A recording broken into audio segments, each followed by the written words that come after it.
शादी में अभी 2 दिन का समय बाकी था। एक तरफ दूल्हा बेसब्री से इंतजार कर रहा था कि 2 दिन बाद उसकी बारात जाएगी, और एक तरफ दुल्हन भी बेचैन थी क्योंकि वो शादी को शायद करना ही नहीं चाहती थी।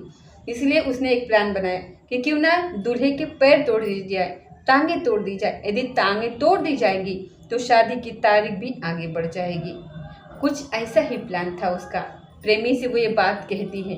प्रेमी ने अपने कुछ साथियों के साथ दूल्हे के टांगे तोड़ दी, लेकिन जाते जाते वो कहता है कि हाथ भी तोड़ देते हैं और हो सकता है कि थोड़ा और लंबा खींच जाए।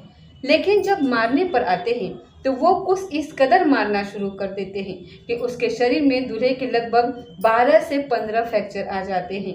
दूल्हों को उपचार के लिए हॉस्पिटल लेकर के जाते हैं, लेकिन जिस दिन दूल्हे को बारात लेकर के जानी थी, जिस दिन दुल्हन को वो डोली में बिठा करके अपने घर लाने वाला था, उसी दिन उसकी मौत हो जाती है और उसी दिन उसके घर से अर्थी चली जाती है।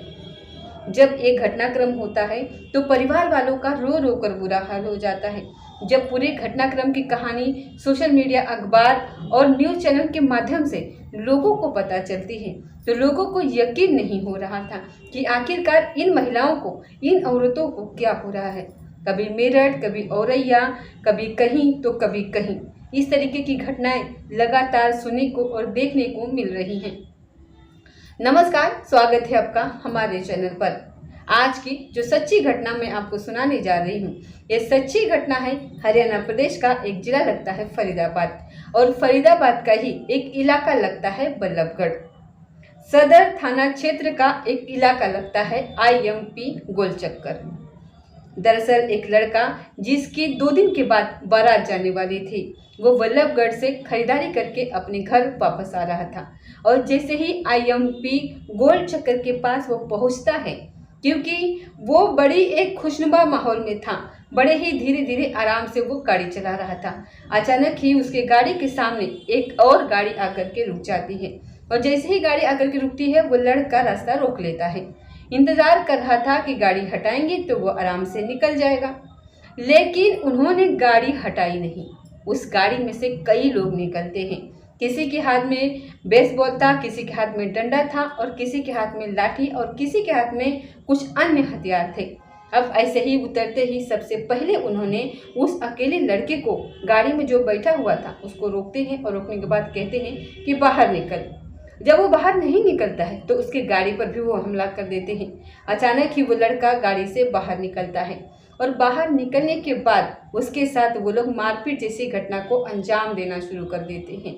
देखते ही देखते उसकी दोनों टांगों को पूरी तरीके से तोड़ दिया जाता है ताकि लंबे समय तक ये हॉस्पिटल में भर्ती हो जाए।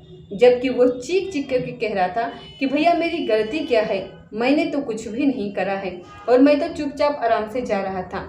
वो कह रहे थे कि तुम्हें हम हॉस्पिटल पहुंचाना चाहते हैं, लंबे समय तक आराम करवाना चाहते हैं, लेकिन यहाँ तक उसका मन नहीं भरता है। जो हमला करने वाले थे वो टांगे ही नहीं तोड़ते बल्कि हाथ भी तोड़ देते हैं, और हाथों के साथ साथ सर पर भी इतनी गंभीर चोट मारते हैं कि मार मार कर उसको अधमरा कर देते हैं। अधमरा करके आराम से जितना मन कर रहा था उतना इन्होंने मारा पीटा। उसके बाद वहाँ से आराम से चले जाते हैं, और जाते जाते गाड़ी पर भी थोड़े बहुत हमला कर देते हैं। अब यहाँ से एक राहगीर गुजर रहा था।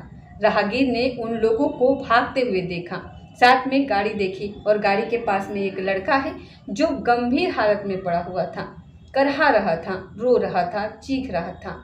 उस राहगीर ने कहा कि भैया मैं तुम्हारी क्या मदद कर सकता हूँ, मुझे बताओ, मैं तुम्हें कहीं लेकर के जाऊँ। उसने कहा कि आप एक काम करो, बस मेरे घर वालों को मेरे घर पर फ़ोन कर दो।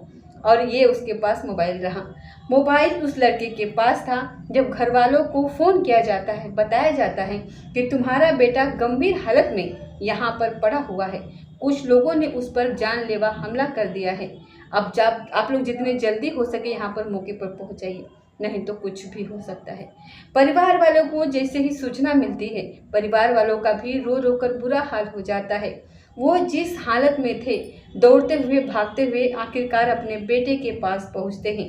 बेटे को इस हालत में देखने के बाद सबसे पहले पास में ही एक हॉस्पिटल होता है सर्वोदय, वहां लेकर के जाते हैं और कहते हैं कि डॉक्टर साहब चाहे पैसा कितना भी खर्च हो जाए, हमारे इस बच्चे को आप बचा लीजिए। उसको बहुत ज़्यादा चोटें आई हैं, बहुत कुछ इसके साथ हुआ है। अब यहाँ से हॉस्पिटल जाते जाते उससे पूछा जाता है कि बेटा हुआ क्या है।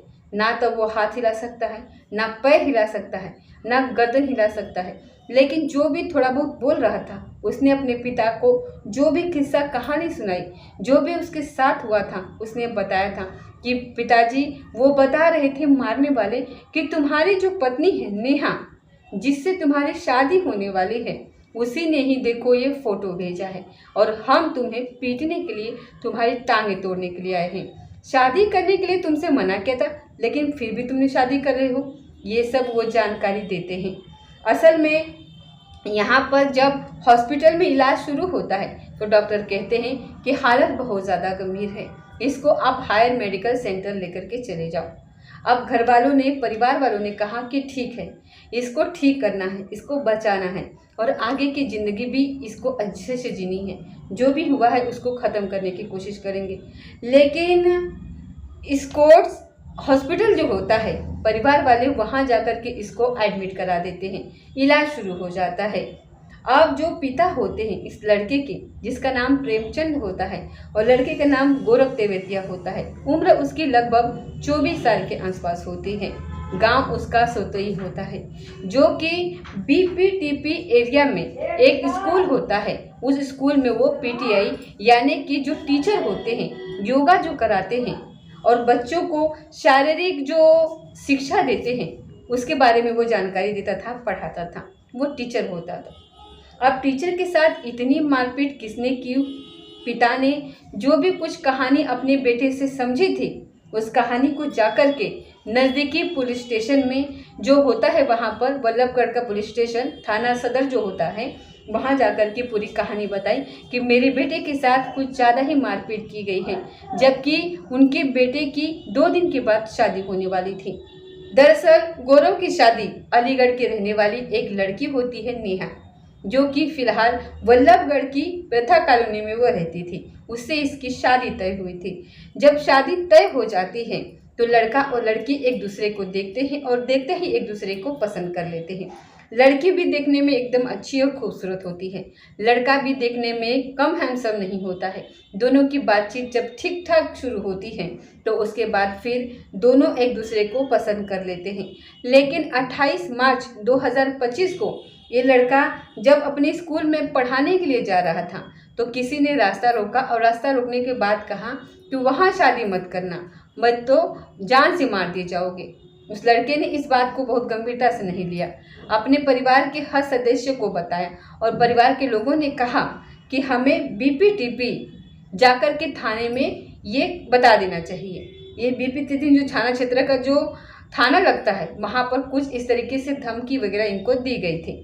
पुलिस वालों ने जैसे जांच पड़ताल करना शुरू किया, जो भी इसमें आरोपी पाए जाते हैं उनको बुलाया जाता है।